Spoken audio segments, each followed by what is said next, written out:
So, in this video, I will learn another song by ear, and I will also write down, I will try to make some simple arrangement of it for piano.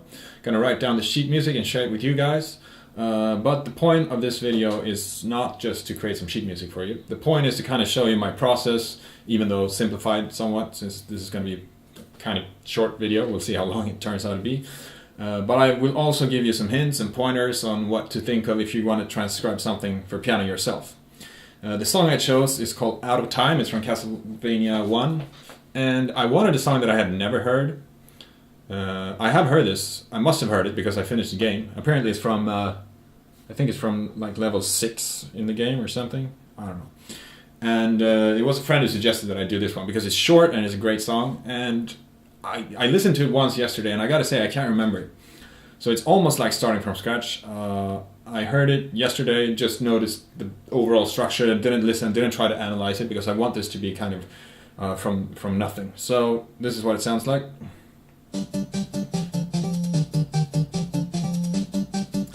Yeah, this is like the first part, some kind of intro. And then we have this, which is some kind of verse, I don't know if you want to call it. The second part, typical Castlevania melody.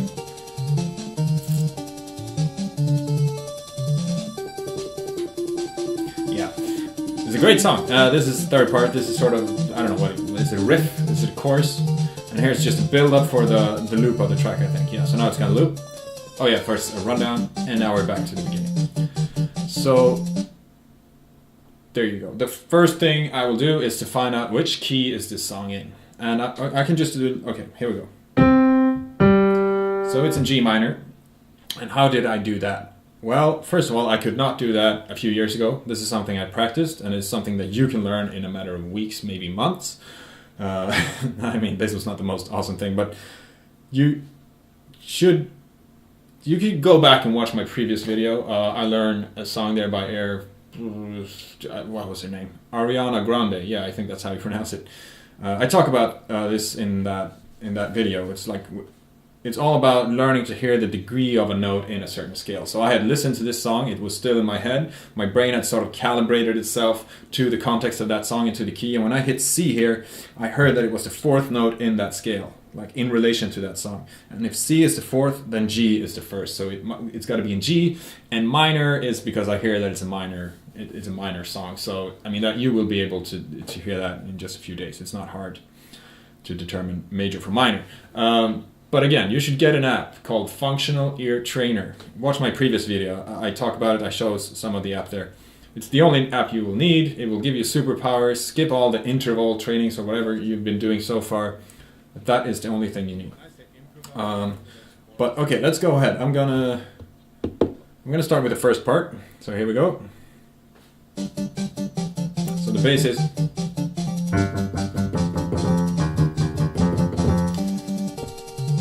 And let me listen to the melody. It's kind of hard to hear because the bass kind of drowns it out. I think my best bet is like.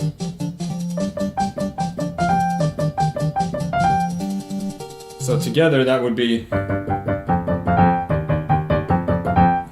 Which doesn't sound very interesting. It's kind of dull, so we're going to have to do something with that. The reason it sounds uninteresting is that we're just playing one note at a time and we're very far apart. Nothing is happening in the middle here. So what could we do with this? I mean, we could do octaves. It's kind of boring. Maybe, I think I'm gonna do some kind of very light arpeggio or something for the first. Okay, so something like, and then it repeats again. And you know, your job is to keep the listener satisfied. And you do that by keeping the listener interested. And if you just play that and you repeat it twice without nothing else happening, he's gonna start losing interest.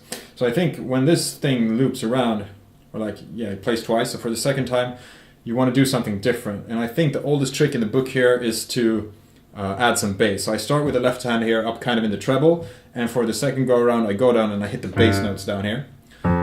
But I'm not gonna move the entire just move it down here because it will sound kind of amateurish, but also we're going to lose this mid-range stuff here. We want content in all the frequency bands. You know, that's what music is always about. So I'm just going to hit the bass notes down here, but then jump back up and continue the arpeggio like in the middle. So I don't know, something like what can we do?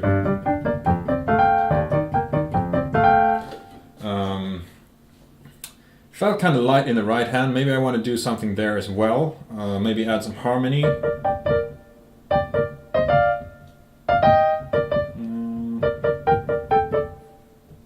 That's pretty cool. So the chords here are G minor, F major, E flat major, and then back to F major. And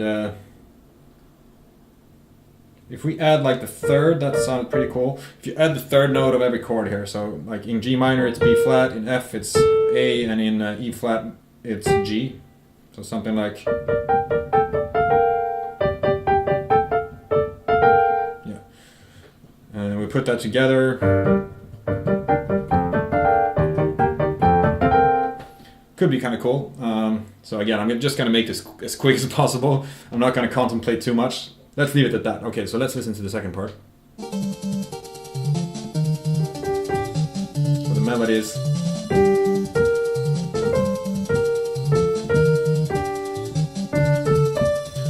but then there's a harmony there. I want to hear the harmony.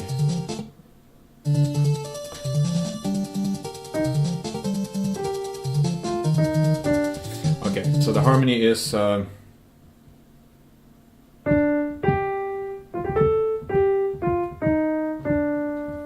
and together it's... oh, let's see.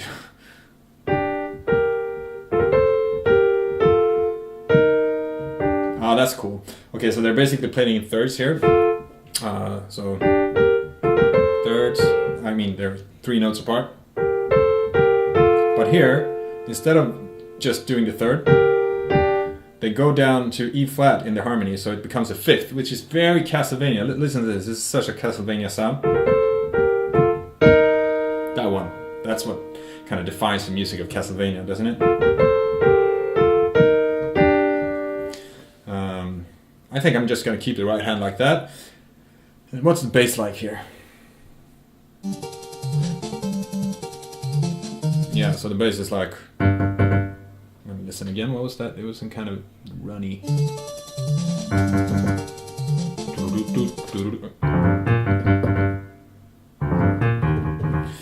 It's a cool bass line. I think if we stay true to that and just play that, we're going to lose a lot of mid-range. If we want to add mid-range as well, it's going to become a bit difficult. Then we're going to have to do these kind of jumps. I think I'm just going to skip that entirely and just do some improvisation over the chords. And the chords are first G minor, and then E flat major, and then D5. I say D5, I don't say D major because I don't hear the F sharp in there. And adding the F sharp, again, I think we're going to stick to the 5ths here. It's very Castlevania. I think we're going to ruin it if we add the F sharp. And when I say improvise over those chords, in fact, I think I'm going to make an entire video about that, like how to arrange for the left hand, how to improvise with the left hand. So I will not say that much about it now, but I'll basically be hitting random notes from those chords. Not random, but yeah, you'll see in my next video. So I guess something like this. Yeah. If we want to get something from this thing, like this little in-between run, I think the F here is the most important note to get, because that kind of, you know, we're in G minor all the time, and we're just going to get a break from G minor and then go back, right back to it, so, you know, sort of this feeling. So we could do like, put the F in there. Yeah?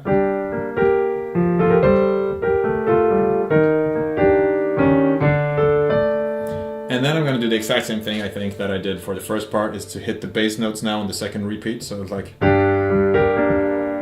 F.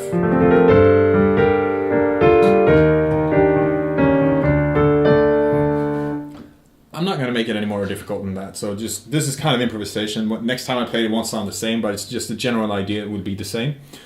So let's listen to the next part. Yeah.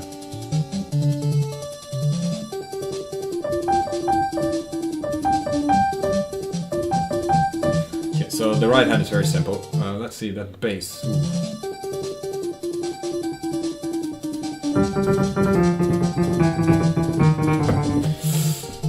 That's, first of all, it's pretty difficult to play, like those bounces, and I don't know what to do here really. Maybe that's too similar to the first part. Maybe we should just do, and then for the repeat, obviously go down an octave. Maybe not down all the way down here. This is kind of light, you know. They're never really, there's no bass here, so maybe we should add some harmonies here.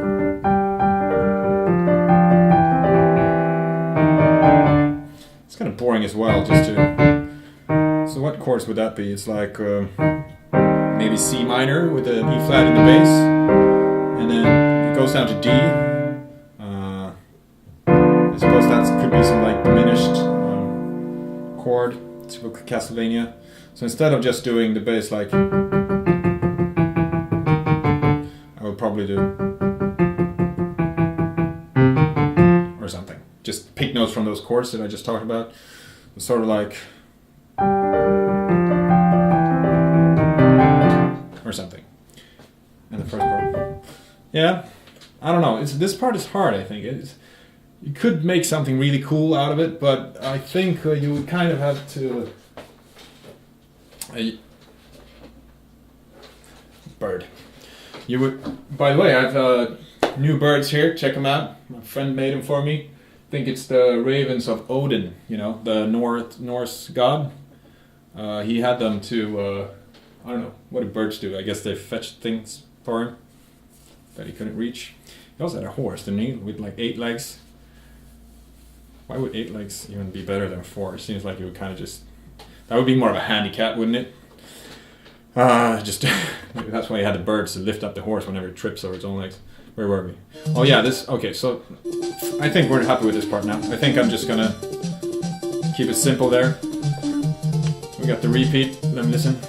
Okay, so the melody is... Fuck. But there's a harmony in there that I have to listen to.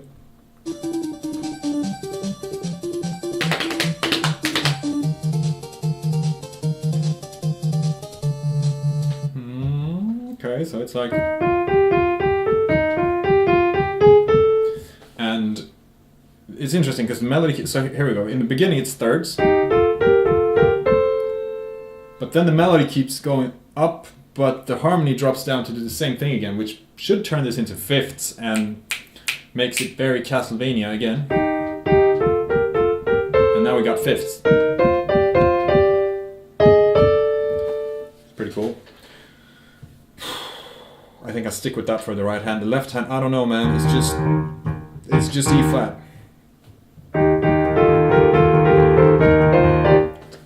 Could work. Maybe a bit too simple. Maybe I'll just add some fifths in there. And how this is rundown. Which note does it start? Is it?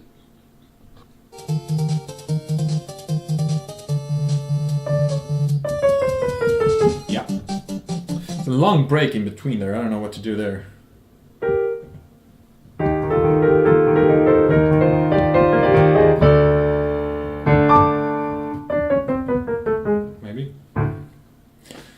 Okay, so now I went through all the parts, just to show you that it's very much improvisation. I mean, when I play this again, I will not play the exact same notes.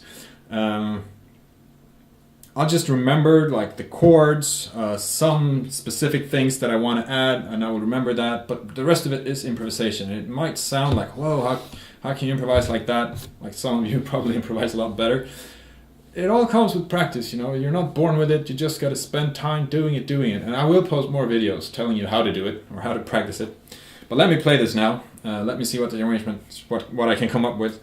You're probably going to see a cut right here because I'm going to screw up and I'm going to have to redo it. So let me sit in a position where you can't see whether I cut or not. Okay, so that was probably the most obvious cut in the history of cuts, maybe ever. It's like darker outside now, and the angle is different because I had to demount my phone because my dad called, and my phone is my camera. So let's try this.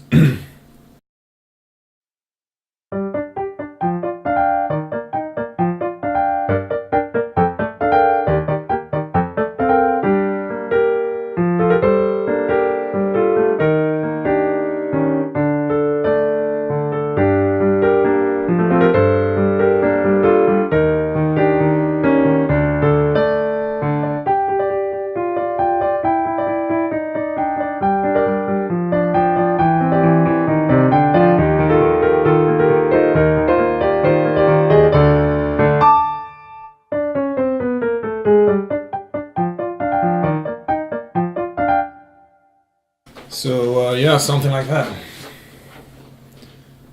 And you know, this was mostly improvisation. I'm going to try to listen to this now. I'm going to try to write down the sheet music just the way that I played it. And I don't know. Again, it's not like I learned every single note. If I was to write down the sheet music and then try to learn how to play this the exact same way that I just did, that would probably take me like a week, because then I have to remember every single note and I would have to look at the sheet music. But learning a song this in the improvisation way, it's very quick, and that's why you should really work on it. But, you know, stay tuned and I will post more videos on how you should practice that. See you.